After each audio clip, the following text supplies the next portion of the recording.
There are many classic games that hold up well even today. Maybe not perfect, but good enough to be enjoyable. This year alone I've played Chrono Trigger and Psychonauts for the first time and thoroughly enjoyed them both. The former for its lovable characters, compelling story and gameplay that has aged surprisingly well, and the latter for its unique, quirky style, fun gimmicks, at times.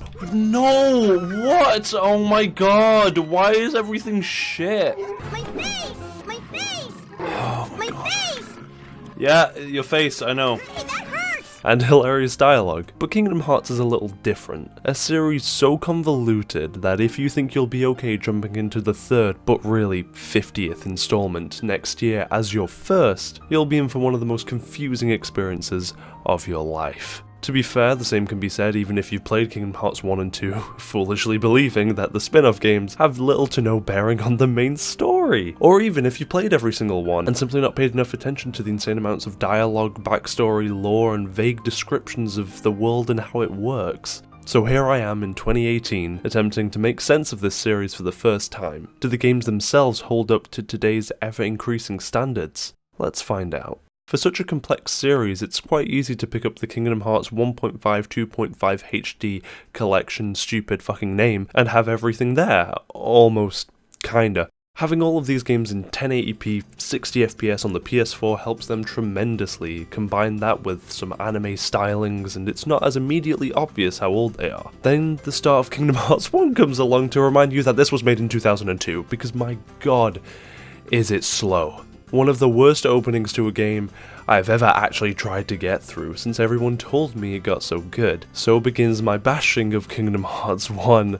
I promise I didn't hate everything, Kingdom Hearts and I just didn't start off on the right foot. The majority of Destiny Island is a drawn out fetch quest and all the interesting fights are completely missable, but if you choose to do them then they act as a formidable tutorial / challenge this early on. While I don't find them all that fun because of the lack of options you have in combat so early on, the fact that they exist is great and encourages you to check with other NPCs for such opportunities throughout the rest of the game. Traverse Town is simply cozy with its calming music and dim aesthetic. And as lovely as the music is, after wandering around aimlessly for a while, partially because of the game, partially because of my own incompetence, and the fact that it takes a long time to get anywhere early on, it started to grate on my ears, and what was once welcoming was boring me to death. Maybe I'm a spoiled adult, too used to the faster pace of modern games that get right to the point, but Kingdom Hearts takes its sweet time to engage you with the weird and wonderful world Nomura has created. While that's alright for some, children were likely entertained by the mundane combat and simply seeing their favourite Disney characters in a video game, I needed something a little more. Sadly, the combat only developed to be more than a chore about halfway through the game, so we're talking 10 hours of some interesting and fun side content, but mostly laborious tasks with underwhelming combat. You may feel different, as I've heard people say it gets better after about 3 to 5 hours or however long it takes you to finish Tarzan's world, but for me, outside of a few enjoyable cutscenes,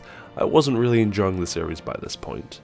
It felt as though every world was twice as long as it needed to be, enemy variations stopped about half an hour into each one. Square's method of exploring the unique aspects of each Disney world boils down to awkward gimmicks that should be fun distractions, but instead made me yearn for the simplistic fighting. From the size potions in Alice in Wonderland to the swinging and falling in Tarzan, there's always an element of repetition and unnecessary busywork. Rather than going with the flow of the game and mixing things up in an entertaining way, gimmicks in Kingdom Hearts mostly fall flat and totally break what little rhythm the game had going on. Even rewards from Trinity marks felt a little tedious because of having to find it, realize your party didn't consist of either Donald or Goofy, go back to a save point, swap out the party members, then go back to the Trinity mark, get whatever underwhelming reward it was, then go back and swap your party pack. All of this makes tasks in Kingdom Hearts take longer than they should, causing me to give up on many side objectives and items so that I didn't slow down the game's pacing even more than it already had done itself. The Gummi Ship segments don't really help the game at all with how monotonous they are. Sure, they made for a nice break for me to talk to my stream chat as I held down the fire button, and that's about it. I even wrote notes for this very video whilst beating a Gummi level.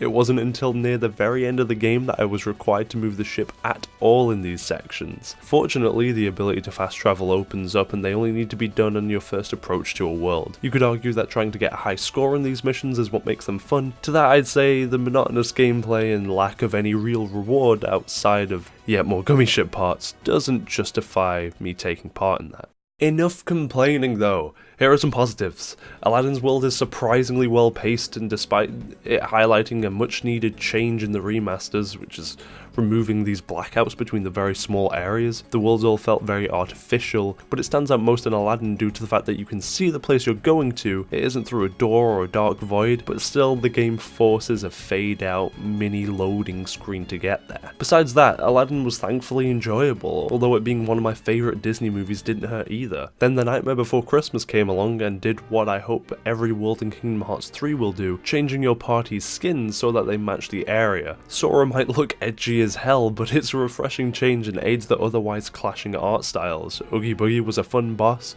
and the voice acting was damn solid in the cutscenes. Bravo, Jack! Bravo! The Pinocchio world, introduced by being swallowed up by Monstro during a Gummi mission, came as a great and unexpected surprise. While the level is nothing to write home about, the presentation of it makes up for much of this. And honestly, I didn't hate Atlantis nearly as much as I thought I would. It's alright, not great.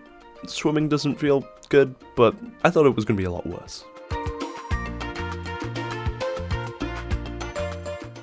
Skipping ahead, Hollow Bastion is where the game really picks up, a fantastically original world accompanied by suitably fantastic music. Although that is something the entire game excels at, its soundtrack, from the beach vibes of Destiny Islands to the cozy feeling of Traverse Town, despite how much I might dislike the area itself, to the remasters of classic Disney tunes, all are wonderful. Hollow Bastion is still the best level design in any Kingdom Hearts game I've played, that includes Kingdom Hearts 2 and Birth by Sleep. I did get lost and aggravated, but I can admit that that's mainly on me, and sure, I wish there was more variety in the scenery, but we're talking 2002 here. Hollow Bastion also seems like a good place to talk about the writing in Kingdom Hearts 1. I'll be honest, it's pretty cheesy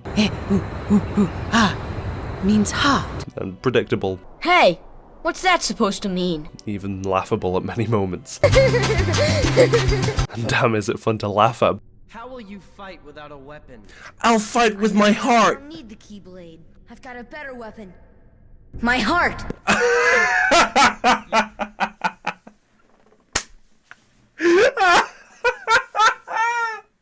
He said it! He fucking did it! Yes! Oh my god! This fucking game. But at some point down the line, I found myself actually getting a little invested in Donald and Goofy. Sora was still a childish, typical anime protagonist who talked too much about friendship and hearts, and you get the gist. What's that supposed to mean? However, I have to consider that this is primarily aimed towards kids, especially in this first installment, which makes me grateful that it's at least entertaining in one way or another. The way Heartless are injected into the storyline is kind of weird in and of itself. It definitely takes some time getting used to seeing the clash of Kingdom Hearts and Disney stories, but eventually it sort of works. Sort of. Disney characters are well written enough that seeing them react to the Heartless is believable, and particularly when seeing the beast outside of his natural habitat, he worked shockingly well in Hollow Bastion. Another highlight of this original world was Sora losing his Keyblade along with Donald and Goofy. Riku throwing Sora a wooden sword afterwards was hilarious, kicking him while he's down and driving home the humiliation he had just faced. This might just be the greatest accomplishment in Kingdom Hearts. The following gameplay complements the narrative perfectly. You must rely on the beast and your magic to survive the start of Hollow Bastion. I vastly prefer this method of representing the theme of friendship over monologues about how important it is. Instead, you're shown why friends are so important to Sora, because without believing in himself and them, he's left near powerless, as is the player. And would you look at that, I'm kinda sounding like a Kingdom Hearts fan. I'd balance it out with some criticism, but the last act of Kingdom Hearts is when it really comes into its own. I absolutely loved the boss fight with the Fantasia Devil Chernabog. As simple as it was, the music, credit goes primarily to Disney on that, the model and the set piece of the entire thing captured the character better than I ever expected from an early PS2 game. Moving on to the finale, Kingdom Hearts goes full on anime hype mode, and boy is it just some silly fun. Ansem's booming voice acting makes for a fantastically evil villain. Still you understand nothing. And his many forms allow this to feel like a truly epic final battle, from his first frantic and fun form, featuring what looks to be the work of an enemy stand, Nani? to his towering presence in the rematch with his body of darkness, to the final, absurdly huge living Heartless ship in the form of the World of Chaos. Unfortunately, this part of the battle goes from frantic to frustrating, with an overabundance of lasers that do their job maybe just a little too well. You're so busy dodging them that there's no chance of getting a hit in. Turns out that you need to fly far away from Ansem himself until they disappear, but this isn't made all that clear and drags the pacing of the fight down to a halt when it should only be escalating. Everything continues upwards from here on, however. Even when the only way to make Ansem vulnerable is to kill a bunch of Heartless, the pace of these fights is quick enough and only adds to the feeling that what you're fighting isn't only Ansem but all the darkness surrounding you as well. Finally, beating the crap out of everything leads to beating the crap out of Ansem once and for all. Maybe. We'll get into that. Maybe. Following this is of course one of the most famous lines in all of Kingdom Hearts, as Sora declares, You're wrong. I know now, without a doubt. Kingdom Hearts is light. an adorably cheesy line that sums up a lot of what's great and awful about Kingdom Hearts. The writing and voice acting is so very cliche. Also, what is Kingdom Hearts? Even most fans won't be able to give you a clear answer. Is it the door? Is it what's behind the door? Despite all of this, in the moment, it just works. You laugh and get caught up in the pure goodness and determination of our protagonist, followed by a bittersweet and brief reunion with Riku as he helps Sora close the door to whatever Kingdom Hearts is from the other side. This ending stands out because it isn't a perfect wrap up of everything and isn't necessarily all that happy. I know you will.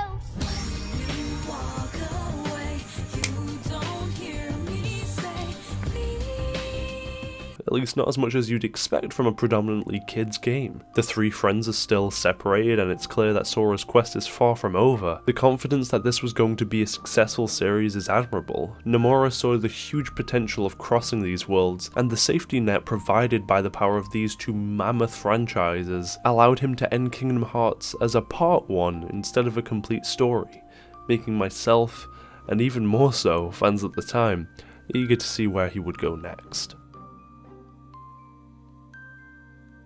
Thank you so much for watching. I know I hated on this game a lot, but playing it as an adult without nostalgia for the series can be a trying experience. However, that's not necessarily the case for the rest of the series, so please join me next time when I talk about my first experience with Kingdom Hearts 2.